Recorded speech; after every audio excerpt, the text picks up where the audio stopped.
یہ بات ہم آج ببانگے دہل کہہ سکتے ہیں، خوف اور ڈر نہ رکھو، اس لیے کہ جو بات ہم کہہ رہے ہیں وہ قانون کے دائرے میں بھی ہے اور ہمارا حق بھی ہے۔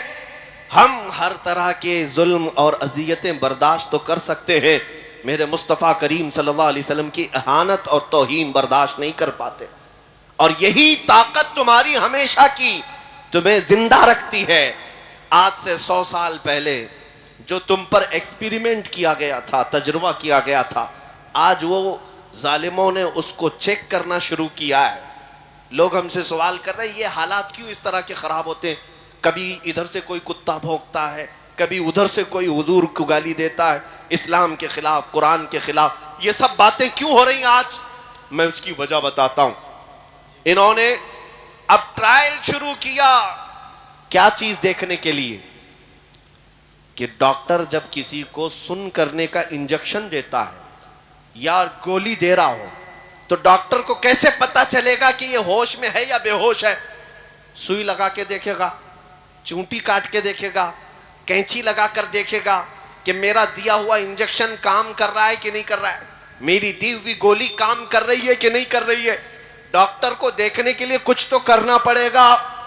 اگر اس کے ہاتھ پیر میں حرکت ہونے لگی تو ڈاکٹر سمجھ جائے گا ابھی پورا انجیکشن کام نہیں کیا، ابھی گولی پورا اثر نہیں کی ہے، تھوڑا اور سن ہونے کے لیے، بے ہوش ہونے کے لیے دوائی دینی پڑے گی۔ یہ تو اصول جانتے ہیں۔ اسی طرح پچھلے کئی سالوں سے تمہیں نشہ دیا جا رہا ہے، تمہیں سلانے کے لیے، تمہارے نبی سے دور کرنے کے لیے بہت نشہ تمہارے درمیان آ گیا۔ نشہ کا مطلب صرف ہیروئن، کوکین، افیون ہی نہیں، چرس، گانجا ہی نہیں، سگریٹ، بیڑی ہی نہیں، نشہ جو تمہارے ہاتھوں میں آج انٹرنیٹ کے ذریعے سے دیا گیا ہے، یہ بہت خطرناک نشہ دیا گیا ہے۔ ہزاروں لاکھوں نوجوان اپنے اخلاق کا قتل کر چکے ہیں اس انٹرنیٹ کی دنیا پر۔ روزانہ رات کو تنہائی میں گندی فلمیں دیکھنا، ننگی تصویریں دیکھنا، اپنی آنکھوں کو، اپنی حیا کو برباد کرنا، یہ کس نے کیا تمہارے ساتھ؟ کون کر رہا ہے یہ؟ تمہیں مفت میں انٹرنیٹ پہنچا کر کے تمہارے اخلاق کا قتل کیا گیا اور تم بہہ گئے، کوئی نہیں دیکھ رہا، ماں بھی نہیں دیکھ رہی، باپ بھی نہیں دیکھ رہا، جو دیکھنا ہے دیکھتے جاؤ موبائل کی اسکرین پر۔ اے مسلمانوں، دنیا اگرچہ بے عقیدہ ہے لیکن تمہارا تو عقیدہ ہے اللہ ہر چیز دیکھ رہا ہے، نبی پاک صلی اللہ تعالی علیہ وسلم سے پوشیدہ تو نہیں، لیکن تمہیں دنیا نے کئی سالوں سے یہ نشہ دیا ہے اور اب وہ دیکھ رہی ہے کہ ہمارا دیا ہوا نشہ کام کیا ہے نہیں کیا۔ اب یہ وقت آ گیا، پچھلے 10 سالوں سے جس طرح سے پوری قوم کو سلانے کے لیے کچھ زرخرید مولویوں کو بھی لگایا گیا ہے، کچھ میڈیا کے دجالوں کو بھی لگایا گیا کہ ان کو ایسے پاٹ پڑھائے جائیں کہ کبھی کھڑے نہ ہو، کبھی کھڑے نہ ہو۔ میاں امن کی بات تو ہم بھی کرتے ہیں، ہم کون سے جنگ کی بات کر رہے ہیں، لیکن مقصد کچھ اور ہے۔ میں تمہیں آپ بیدار کر کے جاؤں گا۔ 10 سال سے جو نشہ دیا گیا تھا، اب چیک کرنے کا وقت آیا تو جگہ جگہ سے چیک کیسے کیا جا رہا ہے؟ کبھی ان کے نبی کو گالی دے دو، دیکھتے ہیں ابھی کتنے بے ہوش ہیں اور کتنے ہوش میں۔ قرآن کو گالیاں دے کر دیکھو، یہ تمہارا ٹیمپریچر ناپنے کا وقت ہے۔ اور انہوں نے جو پوری دنیا میں یہ نشہ دیا ہے، چرس، گانجا، افیون، کوکین تو آیا ہی آیا ہمارے محلوں میں، ساتھ میں انٹرنیٹ کے خطرات اتنے بڑھ گئے کہ میں نے محسوس کیا عرب دنیا کو آدھے سے زیادہ انہوں نے سلا دیا ہے، سلا دیا۔ 57 اسلامک کنٹریز آج دنیا میں ہیں، لیکن کسی کے کانوں پر جوں تک نہیں رینگتی فلسطین کے قتل ہونے والے بچوں پر۔ ملک شام اجڑ گیا، عراق تباہ ہو گیا، یمن کا ہر گھر جل گیا ہے، لیکن یہ عرب اب بیدار نہیں ہے، ان پر نشہ کام کر چکا ہے۔ میں خود دیکھا ہوں، حضور کی شان میں گالیاں 1000 دی جا رہی ہیں دنیا میں، عربوں میں کوئی ہلچل نہیں ہے، عربوں کے نوجوانوں میں کوئی ہلچل نہیں، اکا دکا ہوں گے، لیکن یہ نشہ وہاں کام کر گیا۔ لیکن اللہ کا کروڑا شکر و احسان ہے کہ ابھی میرے اس ملک میں ان کا نشہ کام نہیں کیا۔